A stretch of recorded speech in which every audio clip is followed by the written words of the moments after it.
Hey guys, welcome to the show. Today I wanted to go over something. There's a new way on how we can deploy AI agents to AWS AgentCore. It's a pretty important thing for you guys to know. So I'm going to go over that. Um, and I have a bunch of tabs open so I can, walk you through this.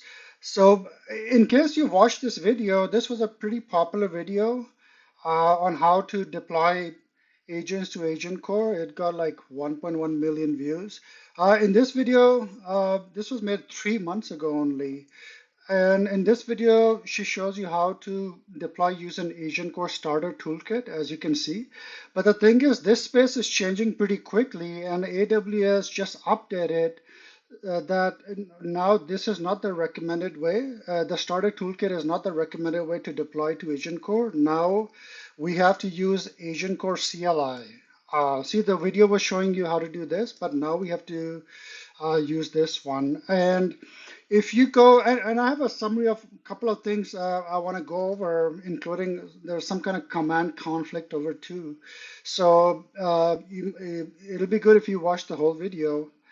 First of all, let's go over to AgentCore Starter Toolkit. This is the Starter Toolkit.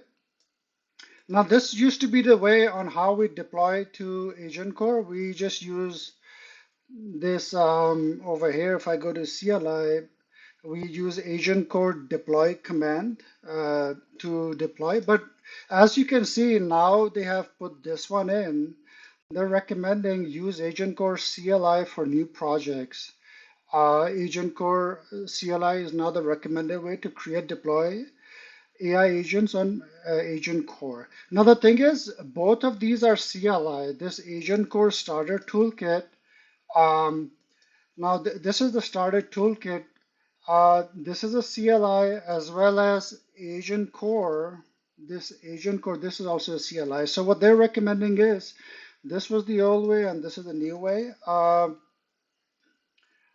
Let me now this update. This just happened very recently, just like 1 or 2 months ago. And the other thing to keep in mind is that AgentCore Starter Toolkit is still supported. It's not deprecated, but as you can see, AWS is now recommending using AgentCore CLI for new projects. If you create a new project, you should use AgentCore CLI. Uh, Now over here, as you can see in the Starter Toolkit too, they put in a note over here that you need to use AgentCore CLI to for new projects. You should use this. But over here, they also point out that it still remains available, but they're recommending that this is the new way. Now, the other point that I really want to mention is that's kind of important is that we have a command conflict. If you install AgentCore Starter Toolkit, uh, it uses AgentCore commands.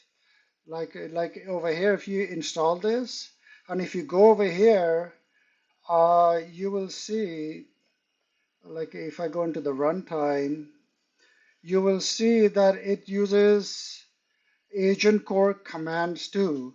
And also, if you install AgentCore CLI, the way you install AgentCore CLI is, uh, and this is the way to install it, but uh, this one, once you install it, it is also using the same command, AgentCore.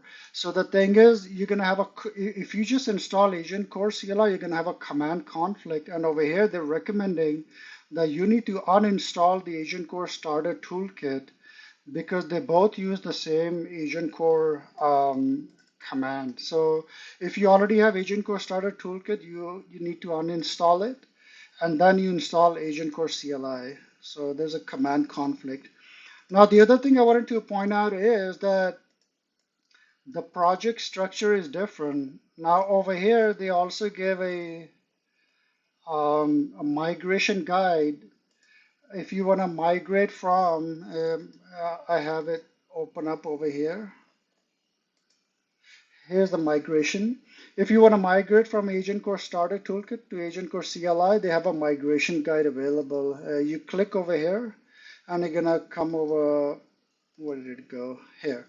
So over here, I wanted to quickly show you the difference, because if you had created uh, your project earlier, before using a starter toolkit, your project structure would be something like this.